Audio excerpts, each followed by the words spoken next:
So I got a distinction for this, even though, as you will see, there's so much stuff wrong with it.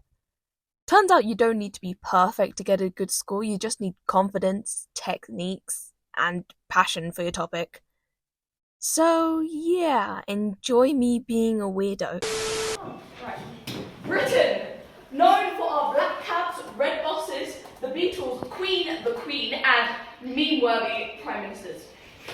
Why is this related? One afternoon, my aunt came round to the house, checking up on the family, and she requested a steaming cup of Earl Grey tea and a scone. They're British, they're controversial, and they're typical afternoon tea treats that not even the Americans can get right. For days, I have been contemplating if my scone making skills are up to standards. For days, I wonder, will the people judge me for the way I make my scones? For days, I wonder, what does it take to make the perfect scone? So after interviewing some fellow scone enjoyers and doing some intense research, I bring to you this presentation. Ladies and gentlemen, and everyone in between, I am Isabel Calantha, candidate number 9091, and today I will be telling you what is the perfect way to make a scone. Right. First point is to settle the debate. How is it pronounced? Is it scone or is it scone? Somewhere in Scotland in the early 1500s, the scone has arrived to the British tea table along with the Dutch, no, that's the table, Dutch schoenbrood, the Scotch Gaelish scone with G, and described as the German word schön, meaning lovely. So, what happened? That's not okay, right. Lead researcher Dr. Adrian Lehman states that in the north and Scotland, the scone rhymes with gone, so scone. But in Cornwall and Sheffield, it's pronounced as scone. But in the rest of England, it's a lot of community internal variation. So by using these statistics and the great map of scone, we can see that 80% of people and 51% of the Great Britain believe that scone should be pronounced as scone. The saying, once it's scone, it's gone, it's delicious.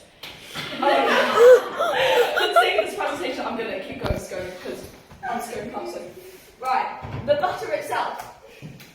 The batter can be made with wheat or oatmeal. You get some butter, you get some baking powder, leavening agent. Do raisins belong in a scone? No. Do they? Yes. Yes. No! Are you mad? Take a look at this image. It looks like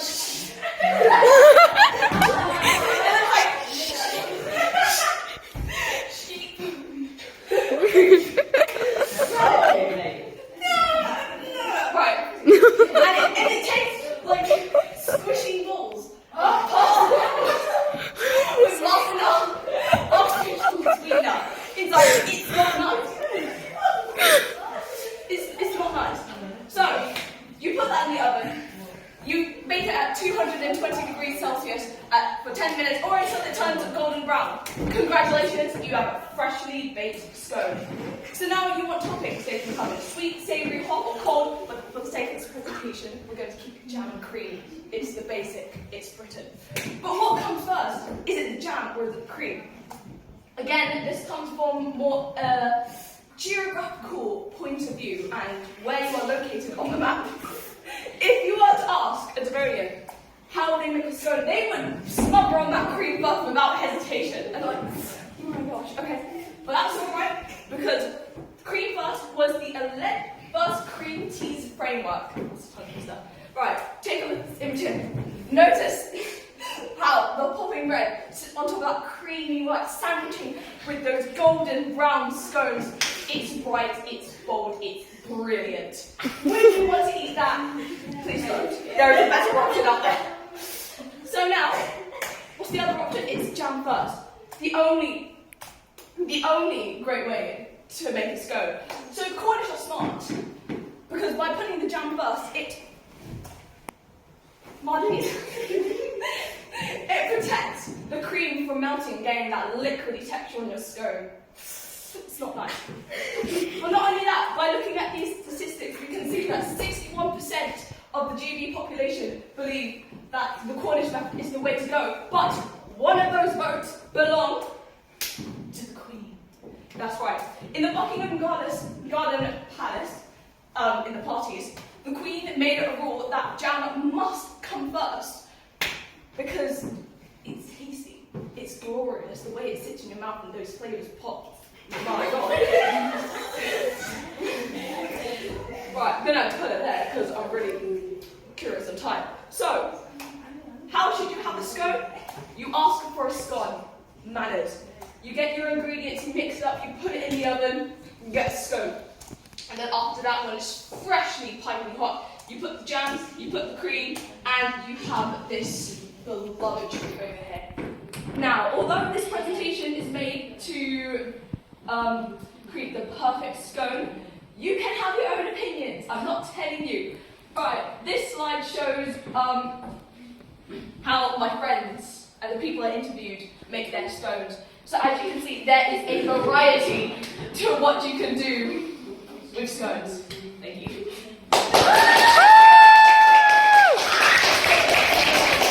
Right, questions? Yeah, go ahead. What if you're lactose intolerant and can't have cream? See, that's unfortunate because you can't. I'm sorry, you can't enjoy the scones in the way that they're supposed to be made. But as mentioned before, you can have them sweet or savoury. Some people put God knows what. Okay, right. This person over here, for example, and I quote, "I eat mine dry because I don't have jam in the house." Scones itself is tasty. If you put enough sugar in it, then it tastes nice. It doesn't taste good. Right. Go. How do you like your scone? How do I personally like my scones?